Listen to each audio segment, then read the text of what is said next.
Dear student, આપણે ગ્રિગ્નાર્ડ પ્રક્રિયકમાંથી આલ્કોહોલની બનાવટ ભણીએ છીએ. તો જુદા જુદા આલ્ડિહાઇડ અને કીટોન નીચે મુજબ નિપજ મળે છે. જો ગ્રિગ્નાર્ડ પ્રક્રિયક મિથેનોલ સાથે ફોર્માલ્ડિહાઇડ સાથે પ્રક્રિયા કરે ને તો પ્રાથમિક આલ્કોહોલ યાદ રાખજો. ફોર્માલ્ડિહાઇડ સિવાયનો મિથેનોલ સિવાયનો આલ્ડિહાઇડ હોય તો દ્વિતીયક આલ્કોહોલ, અને કીટોન હોય તો હંમેશા તૃતીયક આલ્કોહોલ આપશે નિપજ તરીકે. એ આપણે આજે ભણવાનું છે. તો પહેલા આપણે ફોર્માલ્ડિહાઇડની અંદર ગ્રિગ્નાર્ડ પ્રક્રિયક ઉમેરીએ. તો ફોર્માલ્ડિહાઇડ તરીકે HCHO છે. HCHO ફોર્માલ્ડિહાઇડ એટલે કે મિથેનોલ. હવે તમે મિથેનોલનું બંધારણ જો HCOOH હોય છે. ગ્રિગ્નાર્ડ પ્રક્રિયકમાં RMGX વિચારો, ધાતુ કરતા કાર્બનની વિદ્યુત ઋણતા વધારે એટલે માઇનસ અને પ્લસ. આ કાર્બન ધન, ઓક્સિજન ઋણ, કારણ કે વિદ્યુત ઋણતા કોની વધારે? ઓક્સિજનની. એટલે આનો ઋણ ભાગ ધન ઉપર, આનો ધન ભાગ ઋણ ઉપર જોડાશે. એટલે અહીંયા HCHO સાથે MgX પાઇબંધ તૂટે ને, અહીંયા R આવશે. એટલે ટૂંકમાં બુકમાં લખેલું છે RCH2O અને MgX. એનું જળ વિભાજન એટલે પાણી સાથે પ્રક્રિયા H+ અને OH-. આનો MgX OH સાથે જાય એટલે MgOHX છૂટો પડે. મેગ્નેશિયમ હાઇડ્રોક્સી હેલાઇડ કહેવાય.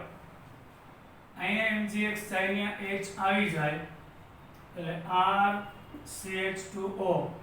MgX ગયો, RCH2O માં H આવી જાય તો અહીંયા OH સમૂહ ધરાવતો કાર્બન બીજા એક જ કાર્બન હારે જોડાય છે એટલે પ્રાથમિક આલ્કોહોલ બનશે.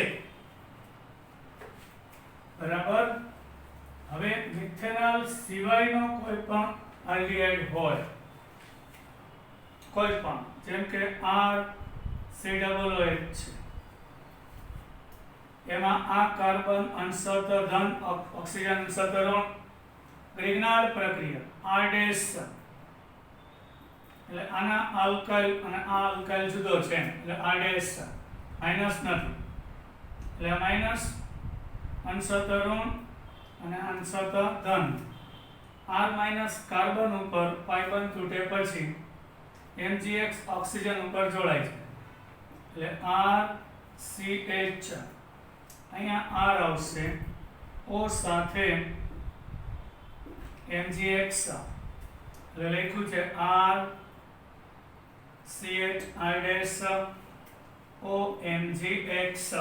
એનું જળ વિભાજન પાણી સાથે એટલે H+ અને OH-. આનો MgX છે એ કોની સાથે દૂર થશે? OH સાથે. એટલે મેગ્નેશિયમ હાઇડ્રોક્સી હેલાઇડ જાય, ત્યાં H આવી જશે એટલે RCHOH અને R'.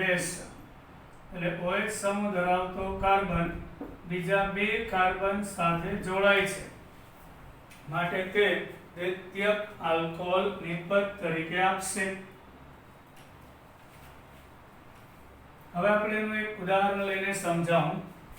ધારો કે એસિટાલ્ડિહાઇડ મતલબ ઇથેનોલ લઈએ, એમાં મિથાઇલ કે ચલો ઇથાઇલ મેગ્નેશિયમ બ્રોમાઇડ ગ્રિગ્નાર્ડ પ્રક્રિયક ઉમેરીએ. આનો કાર્બન અંશત ધન અને ઓક્સિજન અંશત ઋણ છે. એટલે આપણે હવે ઇથેનોલ ઉદાહરણ તરીકે લઈએ. એમાં ઇથાઇલ મેગ્નેશિયમ બ્રોમાઇડ ઉમેરીએ એટલે આ ધન ભાગ અને ઋણ ભાગ. ઋણ ભાગ ધન ભારિત કાર્બન ઉપર જાય, પાઇબંધ તૂટે, અને ધન ભાગ ઋણ ભારિત ઓક્સિજન ઉપર જાય એટલે CH3CH અહીંયા ઇથાઇલ જોડાશે, O સાથે MgBr આવશે, પછી એનું જળ વિભાજન કરતા MgBr OH સાથે દૂર થાય,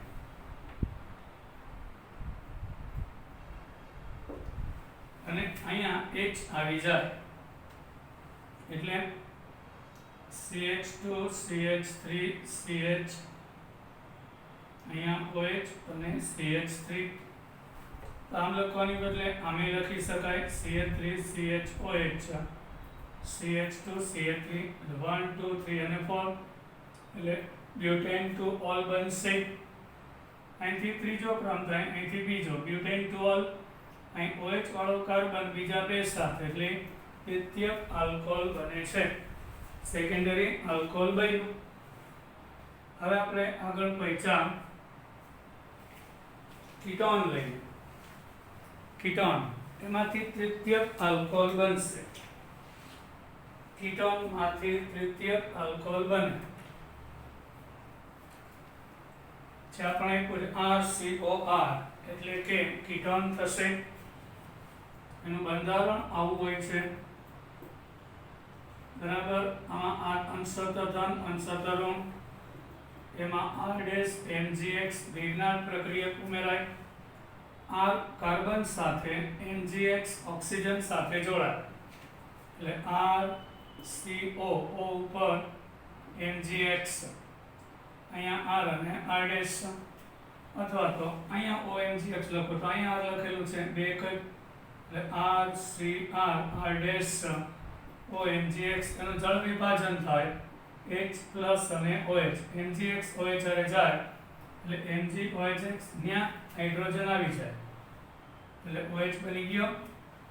તો OH વાળો કાર્બન છે બીજા ત્રણ કાર્બન હારે જોડાય છે માટે તૃતીયક આલ્કોહોલ બનશે.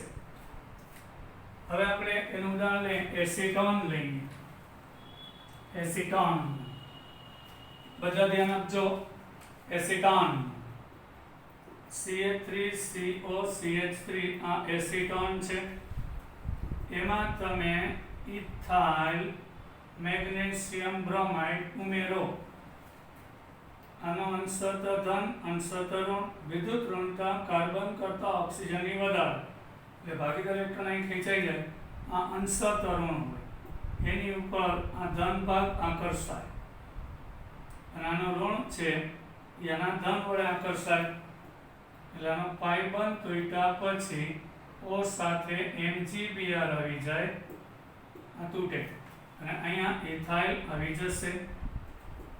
હવે એનું હાઇડ્રોલિસિસ જળ વિભાજન કરીએ એટલે MgBr પાણીના OH સાથે દૂર થાય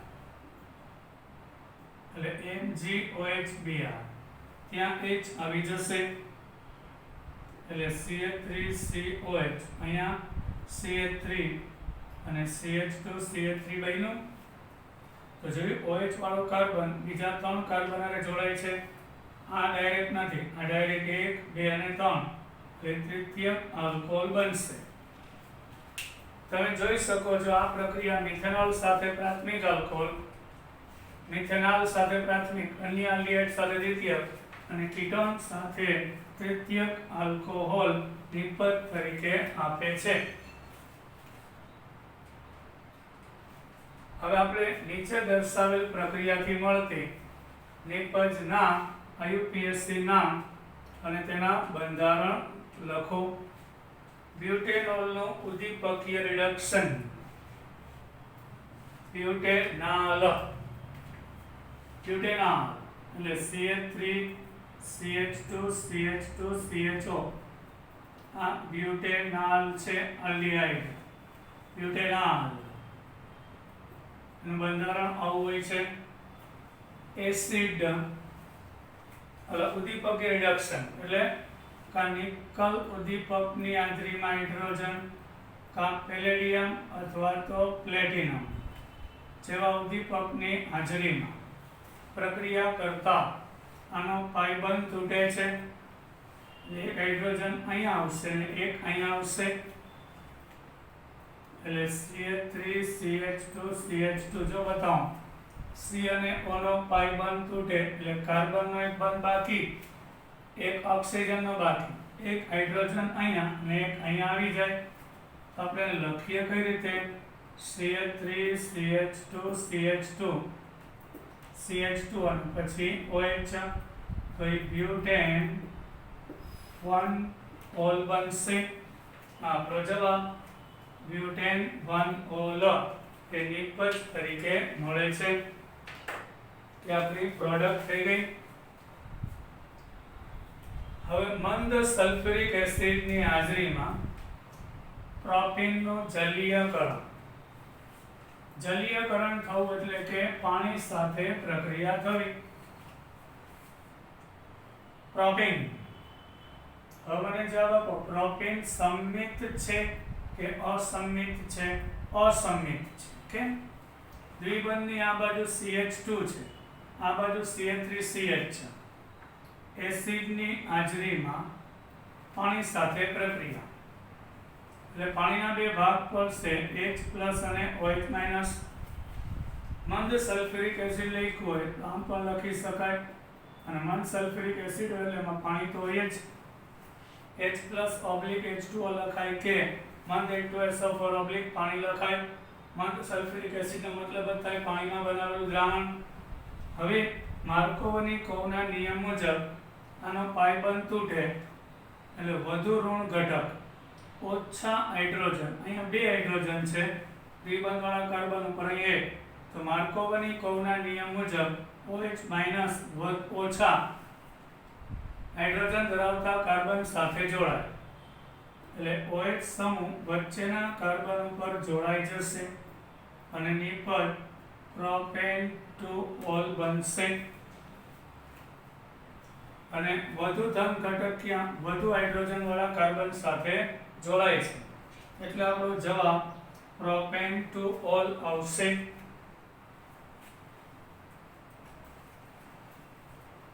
પછી ત્રીજો પ્રશ્ન છોકરાઓ પૂછેલો છે, પ્રોપેનોન એટલે કે એસીટોન,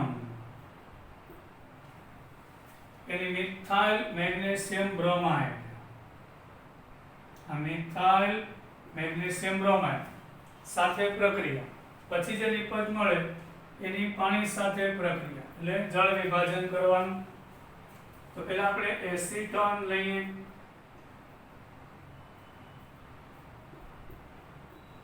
એની મિથાઇલ મેગ્નેશિયમ બ્રોમાઇડ સાથે પ્રક્રિયા. હવે મોડે થઈ ગયું, આ ઋણ હોય અને આ ધન હોય, વિદ્યુત ઋણતાને કારણે જવાબ આપ્યો. આ ધન હોય, આ ઋણ, આનો ધન ભાગ ઓક્સિજન સાથે, ઋણ ભાગ કાર્બન સાથે જોડાય ત્યારે પાઈ બંધ તૂટે પછી. એટલે CH3 CCH3, અહીંયા આવશે CH3 અને અહીંયા આવશે MgBr. આનું કોઈ નામ ન હોય એ મધ્યવર્તી નિપજ કહેવાય.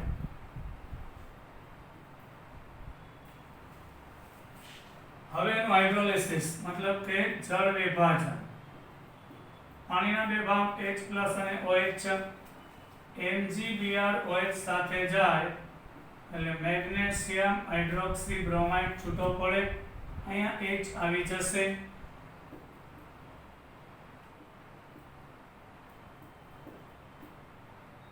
આ CH3 છે છોકરાઓ, આ CH3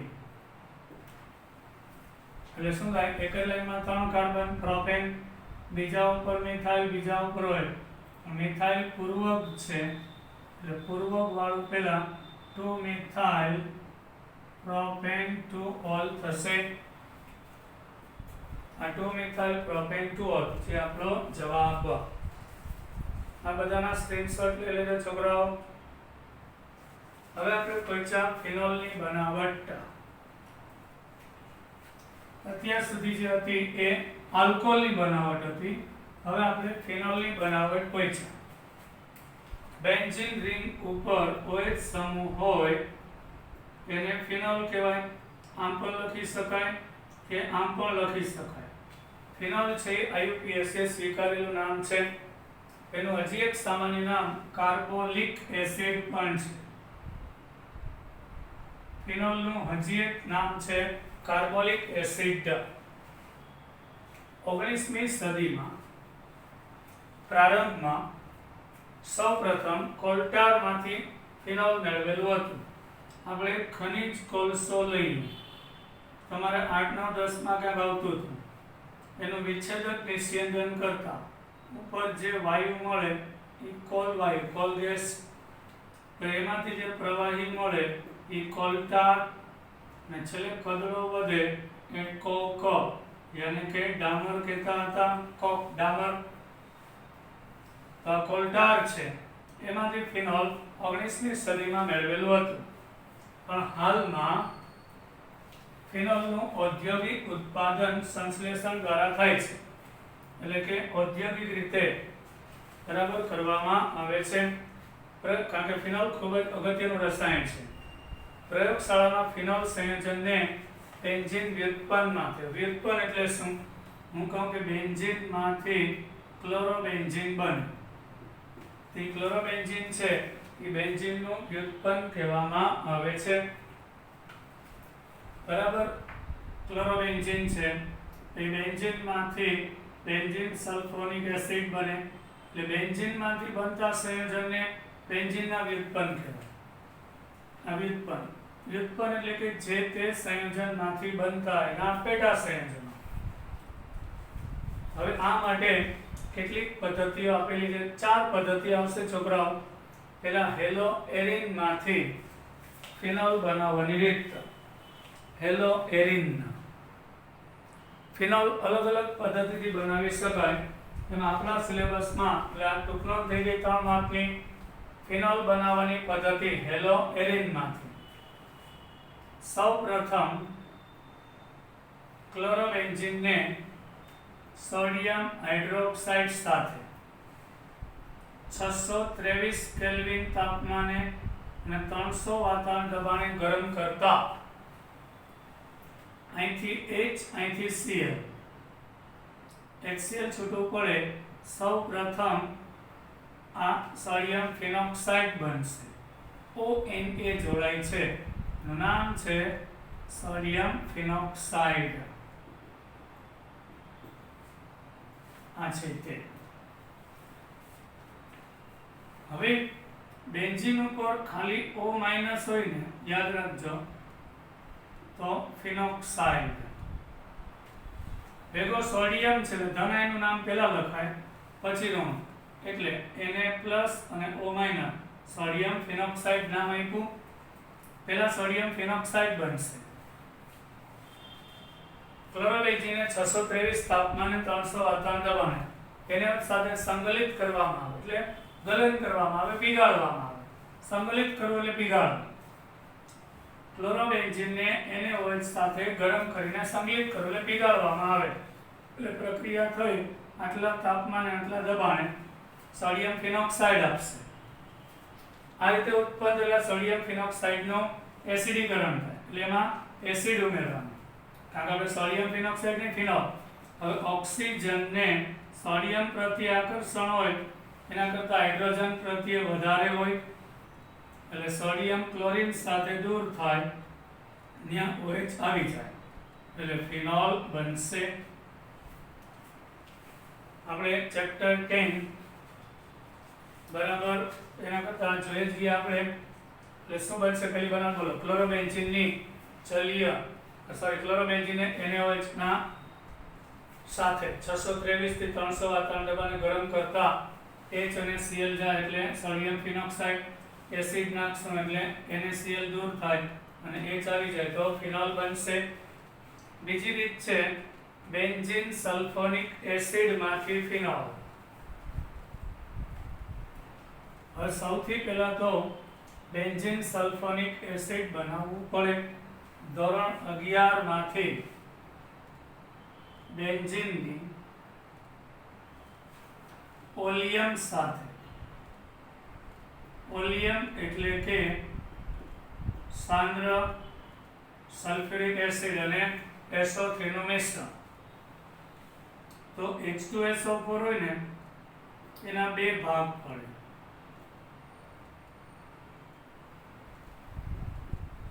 એટલે SO3 અહીંથી OH જશે એટલે પ્લસ SO3 H પ્લસ અને OH માઇનસ. ધન ભાગ છે SO3H એ બેન્ઝીન એટલે C6H6 હોય. અહીંથી કોઈ પણ હાઇડ્રોજન જાય અને ત્યાં SO3H આવી જાય એટલે C6H5SO3H બેન્ઝીન સલ્ફોનિક એસિડ બન્યું. આમાંથી જે H પ્લસ આવશે યાના OH અરે છૂટો પડે એટલે અહીંયા પાણી છૂટું પડે અને બેન્ઝીન સલ્ફોનિક એસિડ નિપજ આપે છે. હવે ત્યારબાદ જે બેન્ઝીન સલ્ફોનિક એસિડ મળ્યું એમાં બે સ્ટેપ છે. પહેલા સ્ટેપમાં સોડિયમ હાઇડ્રોક્સાઇડ અને પછી એને એસિડિક કરવામાં આવશે. એટલે પહેલા સ્ટેપમાં અહીંથી H પ્લસ OH સાથે જશે એટલે ત્યાં SO3Na બનશે. આ પહેલું સ્ટેપ લઉં છું અને પાણી છૂટું પડશે. પછી એનો એસિડ નાખશું એટલે ONA આવશે, સોડિયમ ફિનોક્સાઇડ બનશે અને અહીંથી NaOH છે ને એમાંથી NaOH જોડાશે, સોડિયમ ફિનોક્સાઇડ બનશે બરાબર. આ H અહીંયા જોડાશે ને H2SO3 છૂટું પડશે. પછી એમાં એસિડ નાખશું એટલે સોડિયમ છે દૂર થશે ક્લોરીન સાથે, ત્યાં H આવી જશે. આપણે બુકમાં ડાયરેક્ટ આપ્યું. પછી ફિનોલ 1 એટલે પહેલો તબક્કો પૂરો થાય પછી બીજો સ્ટાર્ટ થાય. એટલે પહેલા બેન્ઝીનની ઓલિયમ સાથેથી બેન્ઝીન સલ્ફોનિક એસિડ મળે જેને પીગલિત સોડિયમ હાઇડ્રોક્સાઇડ ગરમ કરતા સોડિયમ ફિનોક્સાઇડ બને. તો લખ્યું છે ને સોડિયમ ફિનોક્સાઇડ બનશે અને આ સોડિયમ ક્ષારના એસિડીકરણ કરો એટલે ફિનોલ મળે છે. હવે ત્રીજી રીત છે બેન્ઝીન ડાયઝોનિયમ ક્ષારમાંથી ફિનોલ બનાવી શકાય છે. હા, બેન્ઝીન ડાયઝોનિયમ ક્ષાર. બેન્ઝીન ઉપર NH2 હોય ને એને એનિલિન કહેવાય. હવે આપણે કહીએ કે ક્લોરીન છે જે કાર્બન હારે જોડાય એ બીજા કેટલા હારે જોડાય એના આધારે આપણે પ્રાથમિક દ્વિતીયક તૃતીયક કહીએ. એટલે OH જે કાર્બન સાથે જોડાય તે કાર્બન કેટલા હારે જોડાય એના આધારે પ્રાથમિક દ્વિતીયક તૃતીયક કહીએ. પણ એમાઇન સંયોજનમાં એવું નથી. નાઇટ્રોજન પોતે એક કાર્બન હારે જોડાય તો પ્રાથમિક, નાઇટ્રોજન ડાયરેક્ટ બે હારે જોડાય તો દ્વિતીયક અને 3 હારે જોડાય તો તૃતીયક, 3 કાર્બન હારે જોડાય તો તૃતીયક. તો પ્રાથમિક એટલે કીધું કે નાઇટ્રોજન છે એ ડાયરેક્ટ બેન્ઝીન રિંગના કાર્બન સાથે જોડાય એક સાથે એટલે પ્રાથમિક એરોમેટિક એમાઇન કહેવાય. બેન્ઝીન રિંગના કાર્બન હારે એનિલિનને પ્રાથમિક એરોમેટિક એમાઇન કહેવાય. એની નાઇટ્રસ એસિડ સાથે એટલે NaNO2 અને હાઇડ્રોક્લોરિક એસિડ. પણ આ પ્રક્રિયા 273 થી 278 એટલે 0 થી 5 તાપમાનના ગાળામાં જ થાય છે. કારણ જે ક્ષાર બને છે બેન્ઝીન ડાયઝોનિયમ ક્લોરાઇડ એ ઊંચા તાપમાને અસ્થાયી છે, તરત જ વિઘટન પામી જાય છે. એટલે ટેમ્પરેચર મેન્ટેન કરવું પડે. એમ બેલેન્સ નથી આપ્યું, તમને બતાવું છું. અહીંયા NaNO2 ના 1 મોલ HCl ના 2, બેન્ઝીન રિંગ ઉપર NH2 છે, અહીંથી NaNO2 અને 2 મોલ HCl. પહેલા તો N સાથે N અને Cl એટલે આ રીતે જોડાય છે N ડબલ બોન્ડ N અને Cl એટલે બેન્ઝીન ડાયઝોનિયમ, આ બેન્ઝીન ISO ડાયઝોનિયમ ક્લોરાઇડ એને ટૂંકમાં બેન્ઝીન રિંગ ઉપર N2+Cl- બેન્ઝીન ડાયઝોનિયમ ક્લોરાઇડ લખાય બરાબર. N2+ કારણ કે અહીં જે કયો બંધ બને છે વર્ગ સહસંયોજક એટલે ગુમાવીને પ્લસ આ વિદ્યુત ઋણતા વધુ મેળવીને માઇનસ આ બેન્ઝીન ડાયઝોનિયમ ક્લોરાઇડ બન્યો એટલે શું વપરાઈ ગયો n અને Cl વયો ગયો હવે 4 હાઇડ્રોજન અને 2 ઓક્સિજન એટલે અહીં 2H2 આવશે પછી સોડિયમ અને ક્લોરીન તો NaCl આવશે NaNO2 HCl આપ્યું છે ને પણ એકચ્યુઅલી આ રીતે પ્રક્રિયા થશે બુકમાં બેલેન્સ નથી આપ્યું હવે જે બેન્ઝીન ડાયઝોનિયમ ક્લોરાઇડ ક્ષાર બની ગયો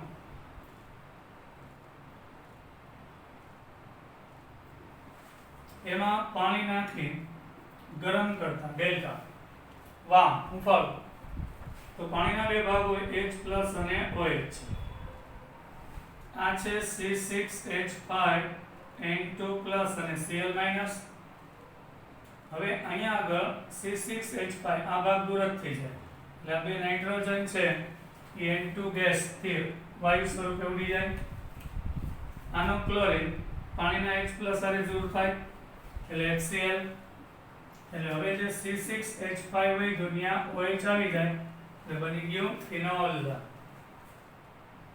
આ પ્રક્રિયામાં યાદ રાખજો પહેલું સ્ટેપ છે કે 0 થી 5 અંશ કરવું પડે જો તાપમાન 5 અંશથી વધારે હોય તો ક્ષાર ના બને 0 થી નીચે હોય તો નહીં બને એટલે તાપમાન જાળવવું પડે છે એટલે એનિલિન માંથી બન્યું પછી ચોથી રીત છે ક્યુમિન પદ્ધતિ છે ક્યુમિન નામનો વૈજ્ઞાનિક હતો હાલમાં વિશ્વમાં કારણ કે ક્યુમિન પદ્ધતિ ઓછી ખર્ચાળ અને વધારે સારો યોગ્ય ફિનોલ આપે છે એટલે હાલમાં વિશ્વમાં MCQ ફિનોલનું ઔદ્યોગિક ઉત્પાદન ક્યુમિન પદ્ધતિ વડે થાય છે આ પદ્ધતિનો શોધક ક્યુમિન નામનો વૈજ્ઞાનિક હતો માટે એને ક્યુમિન પદ્ધતિ કહેવાય ફિનોલનું ઉત્પાદન હાઇડ્રોકાર્બન ક્યુમિનમાંથી થાય છે ક્યુમિન એક હાઇડ્રોકાર્બન છે એટલે આઇસોપ્રોપાઇલ બેન્ઝીન છે આ સંયોજનનું નામ જ ક્યુમિન આ 3 કાર્બનમાં વચ્ચેનો કાર્બન જોડાય એટલે ખબર આઇસોપ્રોપાઇલ બેન્ઝીન હાઇડ્રોકાર્બન છે હવાની હાજરીમાં ઓક્સિડેશન પામે એટલે ઓક્સિજન ઉમેરાય અને ઓક્સિડેશન કહેવાય ઓક્સિજનમાં O ડબલ બોન્ડ O આનો પાઈ બંધ તૂટે એટલે જે ક્યુમિન આઇસોપ્રોપાઇલ બેન્ઝીન છે એનું પ્રચલિત નામ ક્યુમિન છે અહીં C અને H ની વચ્ચે આ રીતે ઓક્સિજન બે જોડાય છે એટલે cumin hydro peroxide O single bond એટલે પેરોક્સાઇડ ક્યુમિન હાઇડ્રો પેરોક્સાઇડ બનશે સમજાણું ને C અને H ની વચ્ચે બે ઓક્સિજન આવી જાય O2 માં ડબલ બોન્ડ હોય પાઈ બંધ તૂટે એટલે બેના એક એક બંધ બાકી એટલે એક બંધ કાર્બન સાથે ને એક હાઇડ્રોજન સાથે C અને H ની વચ્ચે અહીંયા ઉમેરાઈ જાય એટલે ક્યુમિન હાઇડ્રો પેરોક્સાઇડ આપે ત્યારબાદ એનું એસિડીકરણ કરતા મતલબ કે એસિડમાં ઉમેરતા H+ આયન એસિડની હાજરીમાં એનું વિઘટન થશે એટલે અહીંથી 3 ટુકડા થાય 1 2 જો આ પહેલો ટુકડો આ બીજો અને આ ત્રીજો અહીંથી OH દૂર થાય અહીંથી ફિનાઇલ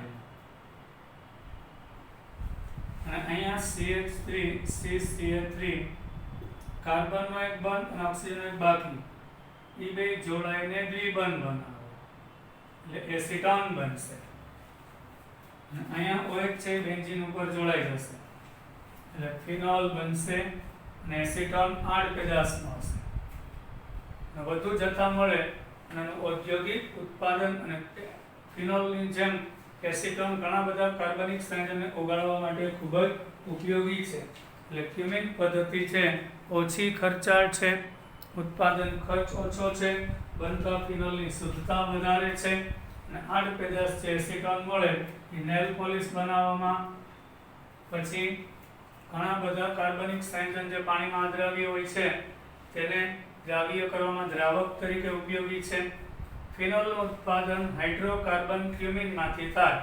ક્યુમિન હવાની હાજરીમાં ક્યુમિન હાઇડ્રોપેરોક્સાઇડમાં ઓક્સિડેશન પામે. તે મંદ એસિડ સાથે પ્રક્રિયા કરી ફિનોલ અને એસિટોનમાં રૂપાંતર પામે. આ પદ્ધતિ દ્વારા ઉત્પાદનની પ્રક્રિયા મળતી ઉપભેદાર એસિટોનનો વધુ જથ્થો પ્રાપ્ત થાય. પાછું એકવાર આઇસોપ્રોપાઇલ બેન્ઝીન એટલે ક્યુમિન હવા પસાર થાય, સી અને એચ વચ્ચે બે ઓક્સિજન આવી જાય, ક્યુમિન હાઇડ્રોપેરોક્સાઇડ આ ભાગ દૂર થાય ત્યાં OH આવી જાય એટલે ફિનોલ બનશે. CH3CO CH3 C અને O બંધી જોડાઈ જાય, એસિટોન 8 પેદાશ મળે છે. તો આ પદ્ધતિ ઓછી ખર્ચાળ છે, વધુ સારો ફિનોલ આપે છે. હાલમાં વિશ્વમાં ક્યુમિન પદ્ધતિ વડે ફિનોલનું ઉત્પાદન કરવામાં આવે છે. એટલે પહેલા તો ક્લોરોબેન્ઝીનમાંથી બનાવ્યું, પછી બેન્ઝીનમાંથી, બેન્ઝીન સલ્ફોનિક એસિડમાંથી બનાવ્યું, એનિલિનમાંથી અને ક્યુમિનમાંથી ફિનોલ બનાવી શકાય છે. હવે દર્શાવો કે આપણે ઇન્ટેક્સ ક્વેશ્ચન પૂછ્યા એ નેક્સ્ટ લેક્ચરમાં જોશું. બાય.